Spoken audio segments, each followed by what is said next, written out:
और एक बात बिल्कुल सत्य है, जिसे नारद के दर्शन हो जाए उसे भगवान के दर्शन अवश्य होगा। ये हमारा इतिहास हवा है। जिसको नारद जी के दर्शन हुए हैं उन्हें भगवान के दर्शन जरूर हुए। दूसरे शब्दों में कहो तो नारद कौन है? चुगिल। सबसे बड़े चुगिल कौन है? नारद। और जो नारद अकेले तबई नाए, नारद अबे हुए और प्रत्येक घर में, परिवार में, मोहल्ला में, गांव में और नगर सब जगह नारद है। और नारद से बच के रहियो।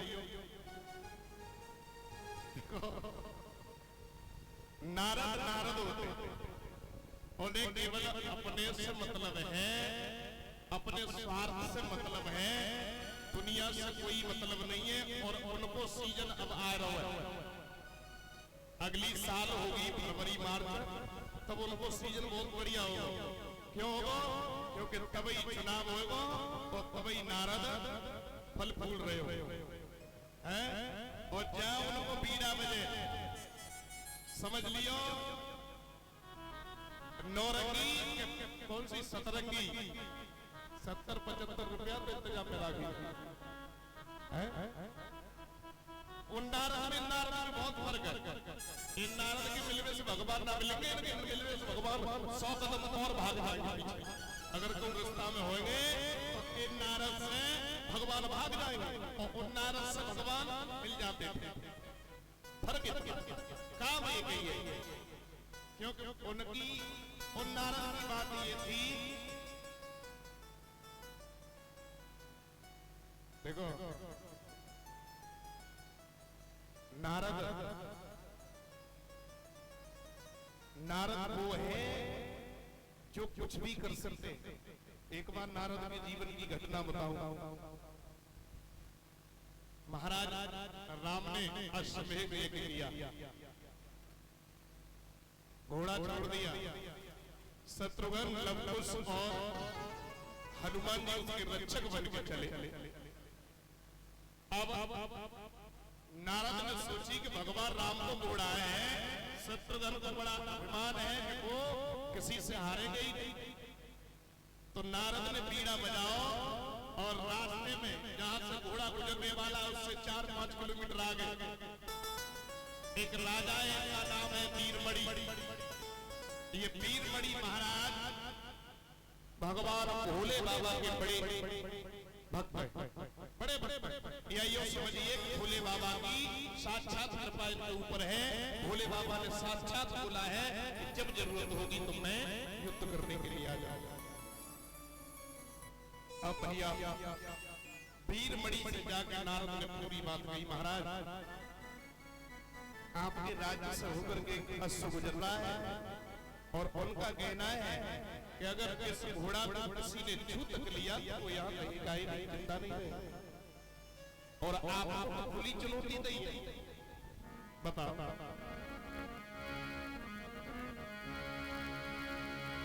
अरे नहीं नारद ने पीरमणि से राजा सुनिश्चित लाई।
क्षत्रिय हो तो असुकी गर्दन में पत्थर लिखा हुआ पड़ा है, खुली चुनौती लिखी है और वो तुम्हारे दरवाजों से गुजर रहा है, उससे पकड़ो। वीरमणि को किसका है? वैसे भगवान की इज्जत करते हैं, बड़े धर्मवान राजा हैं जिन्हें भगवान का सानिध्य हो, भगवान भोले बाबा का सानिध्य हो, भगवान भोले बाबा राम की स्तुति करते हैं और राम भोले बाबा। अब बताओ कहां से कहां लटका दो पक्का किन्ने? नारद। नारद ऐसे नारद जिनकी बात देवताओं पे ना करी तो हम और आप उसमें। नारद ने पूरी बात घुमाई और जाके महाराज से जब कही, महाराज वीरमणि ने अश्व को पकड़ लिया। यहाँ तक हुआ घमासान युद्ध हुआ, उस युद्ध में हनुमान के आगे वीरमणि की नहीं चली। हनुमान जी ने पहले तो वीरमणि ने लवकुश जैसे महावीर योद्धाओं को, शत्रुघ्न को पराजित कर दिया, मूर्छित कर दिया। अब रह गए हनुमान, तो भाई हनुमान पार नहीं पड़ेगी। हनुमान भी भगवान भोले बाबा का अंश है और भगवान श्री राम के परम भक्त। और हनुमान से बड़ा वीर योद्धा महावीर बलि और जो समझो भक्त श्रोमणी और जैसे समझो उससे बड़ा कोई नहीं है। चारों युग प्रताप हमारा है। कौन है? अगर हर युग में है तो वो महावीर बजरंगबली। इस युग में तो कई देवता है, लेकिन उनका हर समय हर जगह प्रताप रहा। ऐसे महावीर से वीरमणि की काम कैसे आवे? थोड़ी देर तो लड़े और जैसे ही समझी कि अब हमारी पेश नहीं जावे, सोई भगवान भोले बाबा को बुलाया। भगवान भोले बाबा नादिया पे सवार तेज फूका चेहरा लेकर के युद्ध में जब आसीन हुए, प्रकट हुए, तो पहले तो हनुमान जी ने दोनों हाथ जोड़े, भोले बाबा प्रणाम किया। लेकिन भोले बाबा ने आशीर्वाद देकर के हनुमान से कही, हनुमान रण में से पीछे हट जाओ। हनुमान ने कही, नहीं महाराज, मैंने अपने प्रिय राम को, भगवान को, अपने इष्ट को एक वचन दिया है कि जब तक हनुमान जिंदा है तब तक तुम्हारी रण में हार नहीं। तो महाराज मैं रण में पीछे नहीं हटूंगा। अब समझ लो, एक तरीका से तो इष्ट है, एक तरीका से वही अंश है, और एक तरीका से पिता है हनुमान जी के, भगवान भोले बाबा। अब कितनी बड़ी रार तोड़ाई करते नारद। अब दोनों सामने खड़े, ना वो हटने वाले पीछे और ना वे हटे, क्योंकि उन्होंने भी आशीर्वाद दिया है भक्त के ऊपर जब विपत्ति आएगी तो मैं खड़ा हूं। और जिसका कैलाश की रखवाला हो उसे कौन मारने वाला? और जिनका दूत हनुमान जैसा वीर हो वो भी पीछे नहीं हटे। दोनों खड़े, मरने मारने के लिए खड़े। लेकिन भैया अब बात यहां तक बिगड़ गई कि अपने अपने अस्त्र हाथों में ले लिए। भैया इतना मुसीबत का समय, समय बड़ो बलवान, अरे समय को मत मानो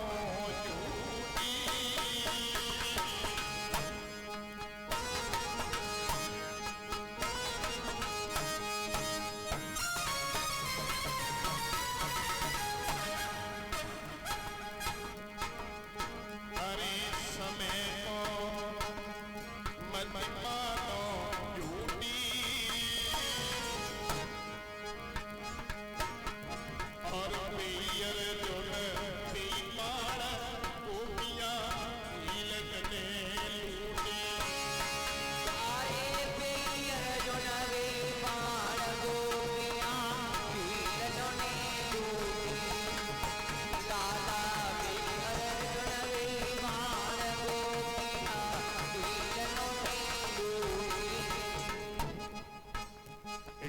कुछ आप लोगों को समझ में आ रहा होगा, आ रहा होगा, क्योंकि देखो भाषा में, भाषा समाज में फर्क पड़ जाएगा।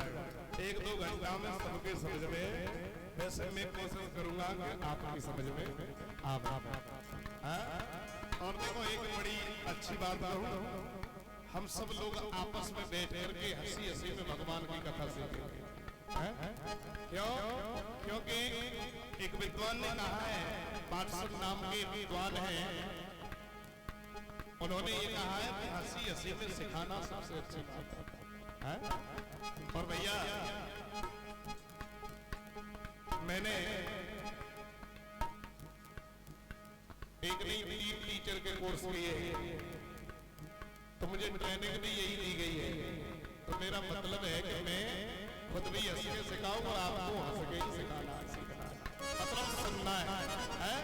तो सब लोग सहयोग करें और बड़े प्रेम से भगवान की कथा, बहुत अच्छी कथा होनी है, बहुत आनंद आएगा। अरे पियर जुल बेईमान गोपियां पीलन में लूटे,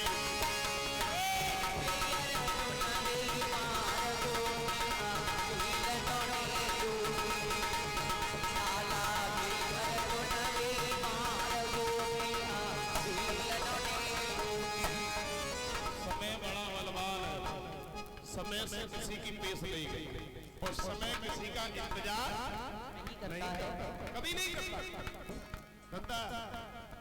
आज वो समय बड़ो बदल गया। अरे समय को मत मानो झूठी, और देखे नल महाराज हार को निगल गई टूटी।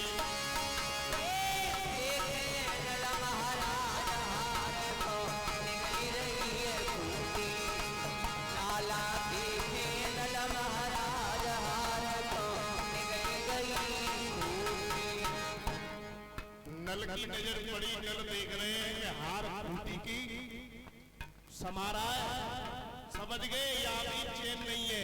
क्यों? जब संकट आता है ना,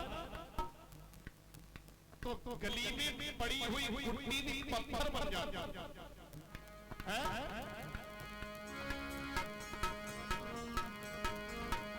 भैया हो न हार बलवान, समय से पेश नहीं जाती, भैया होनी है बलवान, समय से पेश नहीं जाती।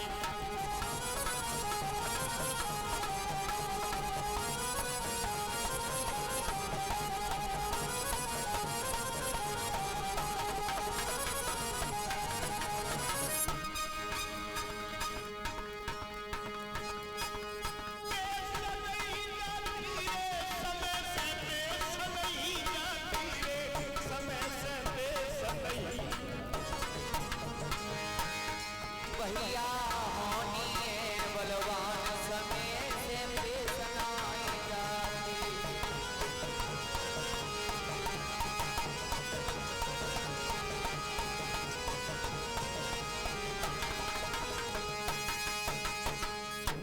महाराज वीरमणि ने भगवान भोले बाबा को हनुमान जी के सामने देखा, तो पीछे भक्त खड़े हैं और उधर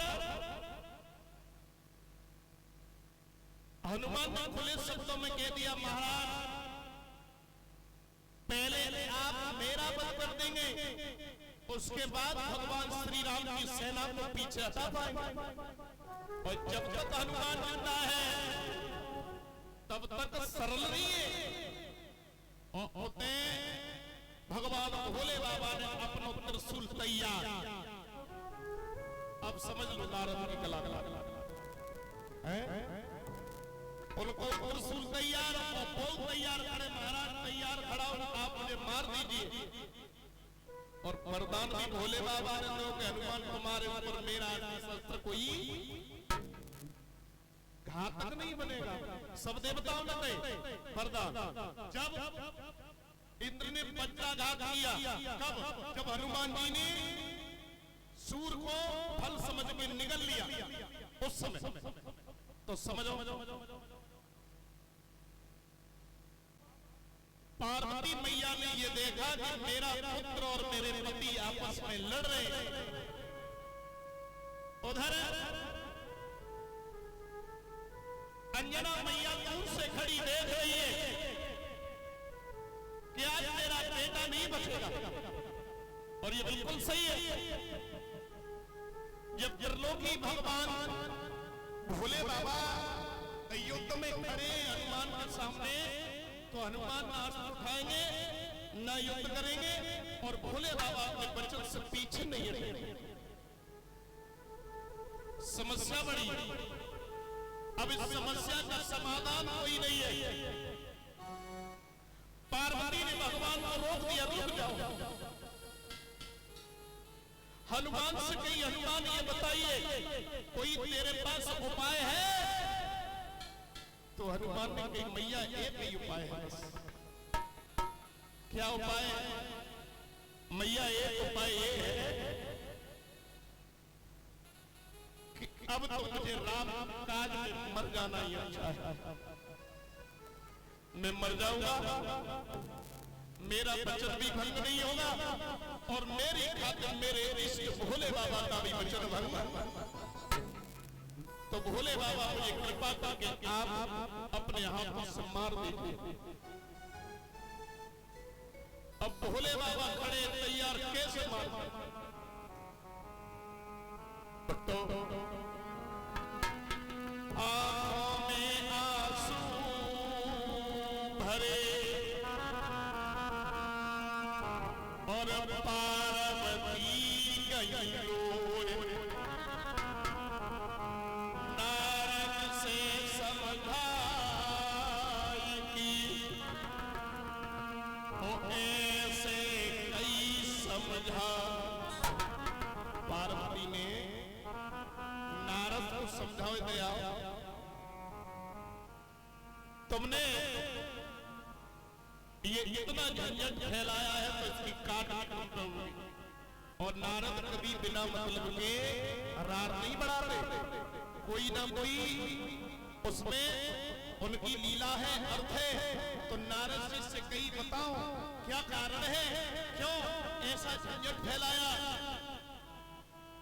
तो नारद ने आगे बढ़ के भगवान भोले बाबा से एक बात कही है, महाराज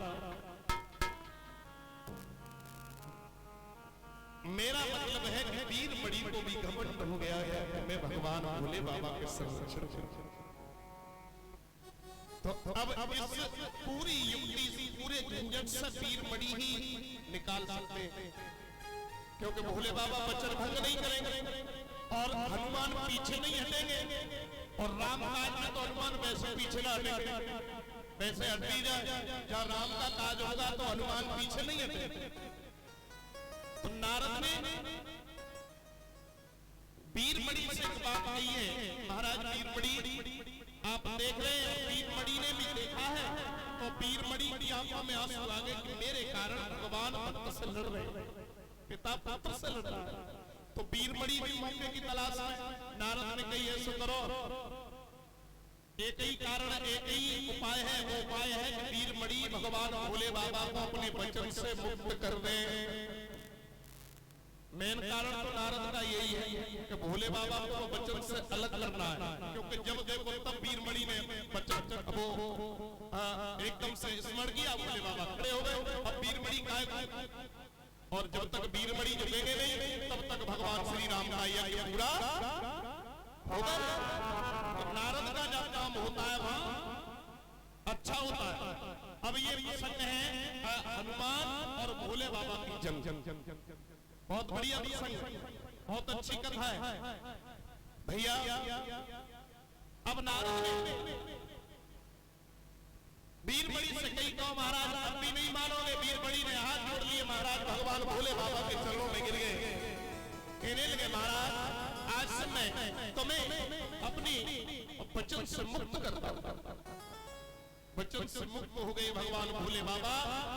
समझिए हनुमान की विजय हुई और भगवान श्री राम का अस्त्र छोड़ दिया गया। जितने भी वीर सैनिक मूर्छित पड़े थे तो हनुमान जी ने भोले बाबा की तरफ इशारा किया, प्रभु इन असहाय वीरों को क्यों मरा हालत में पड़ाए हो, इन्हें भी उठा दीजिए।